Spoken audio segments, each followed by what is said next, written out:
नमस्कार, मैं हूं आपके साथ मिशा बाजवा चौधरी। हमारे खास बुलेटिन खबर की खबर में आप सभी का स्वागत है। आज हम आपको दिखाएंगे कि F-16 के इस्तेमाल पर अमेरिका ने पाकिस्तान को क्यों फटकार लगाई। आपको ये भी बताएंगे कि प्रधानमंत्री ने क्यों कहा कि अभिनंदन शब्द का मतलब बदल गया है। दिल्ली में लोकसभा चुनाव के लिए केजरीवाल ने किन उम्मीदवारों पर अपनी मोहर लगा दी है, ये भी आपको दिखाएंगे। तो शाम का सबसे अपडेटेड बुलेटिन, न्यूज बुलेटिन शुरू करते हैं खबर की खबर।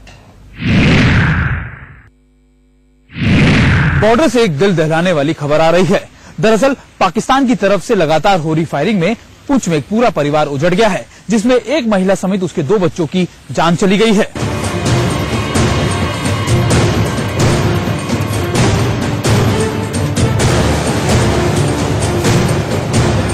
पाकिस्तान की ओर से शुक्रवार की रात कई घंटों तक गोलाबारी होती रही। पुंछ जिले में पाकिस्तान की ओर से की गई गोलाबारी में भारत के एक ही परिवार के 3 नागरिकों की मौत हो गई, जबकि एक घायल है। मतलब 9 और 9:15 का टाइम था, 9:30 का टाइम, जिससे बहुत ही ज्यादा शेलिंग होने लगी। तो हम अंदर कमरे में सो रहे थे, तो इतने में सर जैसे मैं एक कमरे में सोया था, मेरे बच्चे डर गए, तो उन बच्चों को उठाया, मैं मतलब तो कच्चे वाले कमरे में भागा मैं। जैसे मैं एक कमरा, मैंने दरवाजा खोला, मैं अंदर दाखिल होने वाला था, इतने में सर ये मतलब शेलिंग हुआ, मतलब ये बम गिरा। तो सर ये पूरा मकान तबाह हो गया, जिसमें एक बच्ची थी, एक बच्चा था, तो एक उसकी माँ थी, तो उसका घर वाला भी था, वो भी बुरी तरह से। वो 2 बच्चों की और उसकी जो माँ थी, उसकी तो मौके पे डेथ हो गई। पुंछ के बाद नौशेरा में भी पाकिस्तान ने कायराना हरकत की है। नौशेरा के रिहायशी इलाकों में पाकिस्तान की सेना ने मोर्टार दागे, जिससे कई घरों की दीवारों को नुकसान पहुंचा। सर ये मतलब बहुत ज्यादा फायरिंग हो रही है। पाकिस्तान की इस कायराना हरकत से वहाँ के नागरिकों में दहशत का माहौल है। लोगों ने सरकार और प्रशासन से बंकरों की सुविधा देने की गुहार लगाई। तो हम यही गुजारिश करते हैं, मतलब सेंट्रल गवर्नमेंट से और यहाँ की जो एडमिशन है उनसे भी, कि यहाँ पे हमें बहुत परेशानी है। तो यहाँ पे जो जितना नुकसान हुआ है, तो मतलब 3 डेथ भी हो गई है। एक लड़का जो मेरा भाई है वो जम्मू में, तो गवर्नमेंट की तरफ से हमें कोई सहायता या कुछ न कुछ मदद करे हमारी। हमें यहाँ पे किसी ने कोई बैंकर की कोई भी हमें सहूलियत नहीं दी। 3 महीने पहले यहाँ पे बैंकर वगैरह दिए, ठेकेदार सिस्टम रखा है। अगर वो बने होते तो ये हमारी कैजुअलिटी शायद ना होती। कच्चे मकान है, टीन, ये देखे आपने एक टीन, इस पे क्या है, अगर पत्थर भी लगे तब भी अंदर आ सकता है। लगातार 8वें दिन पुंछ और राजौरी में पाकिस्तान ने सीजफायर का उल्लंघन किया है। उनका मेरा ख्याल उनकी फौज का ये दस्तूर सा बन गया कि वो कोशिश कर रहे हैं कि हमें प्रेशर में रखें, और जब वो उनकी फौज नहीं कुछ कर सकी तो उन्होंने ये टेररिस्ट का सिलसिला शुरू कर दिया। तो कहीं ना कहीं तो उनका नेगेटिव एटीट्यूड है। देखो, जहां तक ये वायलेशंस का तल्लुक है, मैं इस हक में हूं कि एक थप्पड़ का जवाब 2 थप्पड़ से देना चाहिए, तभी सुधरेंगे, नहीं तो नहीं सुधरेंगे।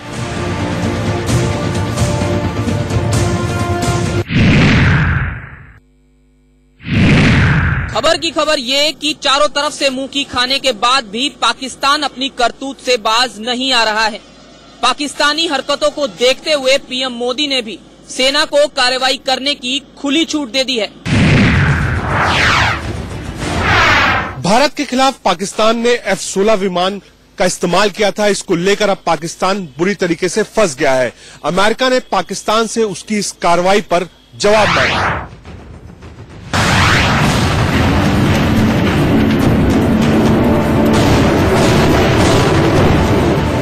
भारतीय वायुसेना की तरफ से जैश के ठिकानों पर की गई एयर स्ट्राइक के बाद पाकिस्तान बौखला सा गया था। पाकिस्तानी सेना किसी भी कीमत पर भारत से बदला लेना चाहती थी।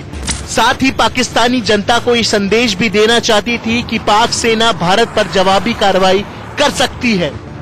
नतीजा, पाकिस्तान ने भारतीय एयरबेस को निशाना बनाने के लिए अपने लड़ाकू विमान F-16 को LOC के पार भेजा। मंसूबा था भारत को नुकसान पहुंचाना, लेकिन बॉर्डर पर MiG-21 विमानों की मौजूदगी ने पाकिस्तान को अपने नापाक मंसूबों में कामयाब नहीं होने दिया। उन्हीं MiG-21 में से एक में मौजूद विंग कमांडर अभिनंदन ने अपने कई शक्तिशाली विमान F-16 को मार गिराया। हालांकि इसमें अभिनंदन का विमान भी क्षतिग्रस्त हो गया और वो पीओके में जा गिरे, जहां पाकिस्तानी सेना ने उन्हें गिरफ्तार कर लिया, जिसके बाद भारत सरकार के दबाव की वजह से अभिनंदन की रिहाई मुमकिन हो सकी। हालांकि पाकिस्तान बार बार F-16 विमानों के LOC क्रॉस करने से इनकार करता रहा है, लेकिन गुरुवार को जो सबूत भारत की तरफ से पेश किए गए वो इस बात को पुख्ता कर रहे हैं कि ये विमान F-16 ही थे। उसका जो इलेक्ट्रॉनिक सिग्नेचर है F-16 का बाकियों से अलग होता है, वो हमारे पास है, जो अमेरिका चेक वेरीफाई कर सकता है। दूसरा अमेरिका उसमें एक मिसाइल होती है AMRAAM, वो केवल और केवल पाकिस्तान की एयरफोर्स में कोई भी जहाज उसको नहीं ले जा सकता है।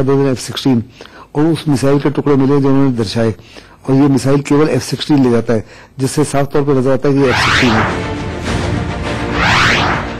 इसके बाद F-16 पर भारत के सबूत सौंपने और तस्वीरें दुनिया के सामने आने से पाकिस्तान अपने ही जाल में फंस गया है और अमेरिका ने उस पर आंखें दिखानी शुरू कर दी है। दरअसल अमेरिका ने 80 के दशक में पाकिस्तान को F-16 विमानों की खेप सौंपी थी, लेकिन शर्त यही थी कि इसका इस्तेमाल पाकिस्तान अपनी आत्मरक्षा के लिए कर सकता है, किसी देश पर हमले के लिए नहीं। शर्तों के मुताबिक पाकिस्तान को इसका इस्तेमाल करने से पहले अमेरिका की इजाजत लेनी होगी।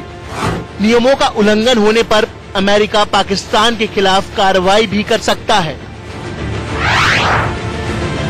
पाकिस्तान ये कितना झूठा राष्ट्र है और पाकिस्तान किस प्रकार के फरेबी मंसूबे हैं पाकिस्तान के, ये पूरी दुनिया जानती है। तो हमें इसको और कुछ ये करने की जरूरत नहीं है, लेकिन हाँ, हम इस मुद्दे को जरूर उठाएंगे।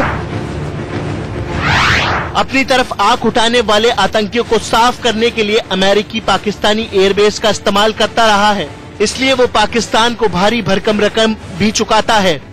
ऐसे में देखने वाली बात ये होगी कि हमदर्द पाकिस्तान पर अमेरिका कब और कैसे कार्रवाई करता है।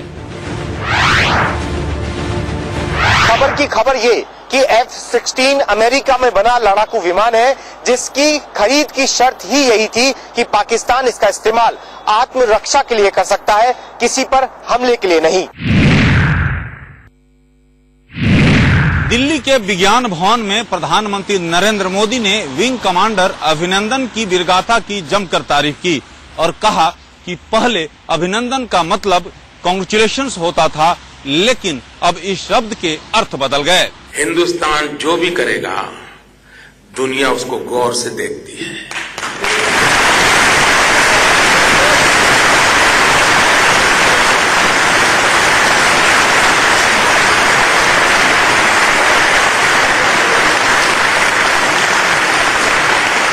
इस देश की ताकत है, डिक्शनरी के शब्दों के अर्थ बदल देता है। कभी अभिनंदन का अंग्रेजी होता था कांग्रेचुलेशन, और अब अभिनंदन का अर्थ बदल जाएगा। देश में हर तरफ विंग कमांडर अभिनंदन का अभिनंदन हो रहा है। पूरा देश जाबाज अभिनंदन का मुरीद है। इतना ही नहीं, देश के पीएम मोदी भी विंग कमांडर अभिनंदन के साहस और पराक्रम की तारीफ करते नजर आए। हिंदुस्तान जो भी करेगा दुनिया उसको गौर से देखती है।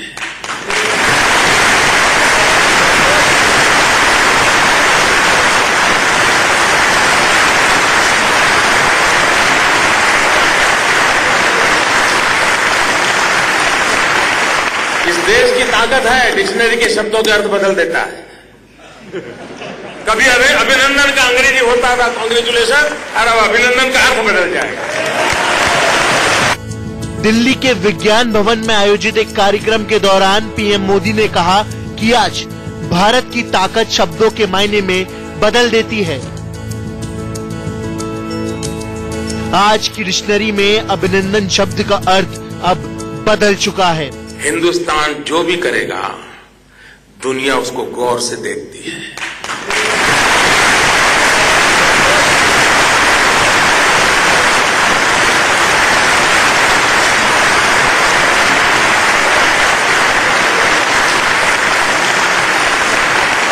इस देश की ताकत है, डिक्शनरी के शब्दों के अर्थ बदल देता है।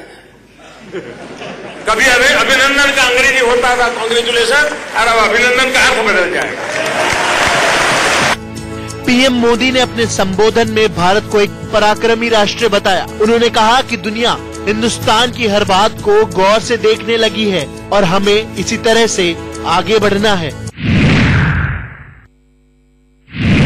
प्रधानमंत्री मोदी विंग कमांडर अभिनंदन की उस जांबाजी से खुश थे जिसमें उन्होंने न सिर्फ पाकिस्तान के F-16 को मार गिराया बल्कि पाकिस्तान के आगे झुकने से भी इनकार कर दिया। वक्त एक छोटे से ब्रेक का है, फौरन लौटेंगे।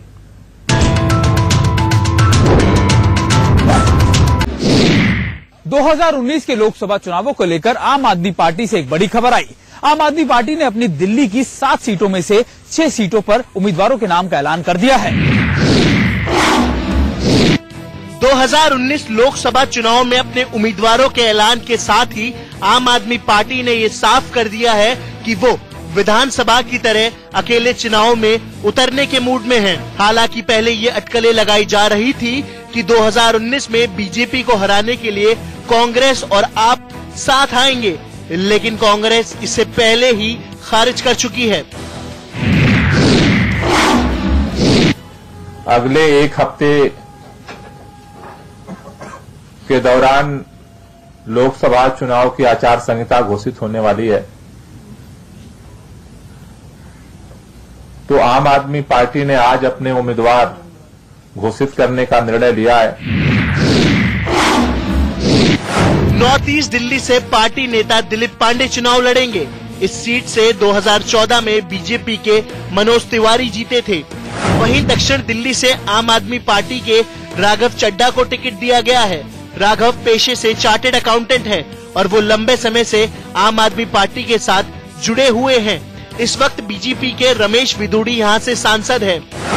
वहीं चांदनी चौक सीट पंकज गुप्ता के हवाले की गई है।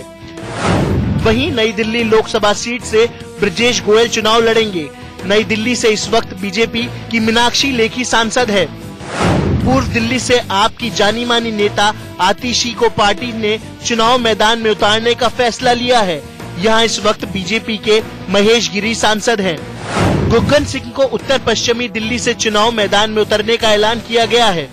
हालांकि आम आदमी पार्टी ने अभी ये तय नहीं किया है कि पश्चिमी दिल्ली सीट से कौन चुनाव लड़ेगा। आम आदमी पार्टी के मुखिया यानी अरविंद केजरीवाल को उम्मीद है कि इस विधानसभा की तरह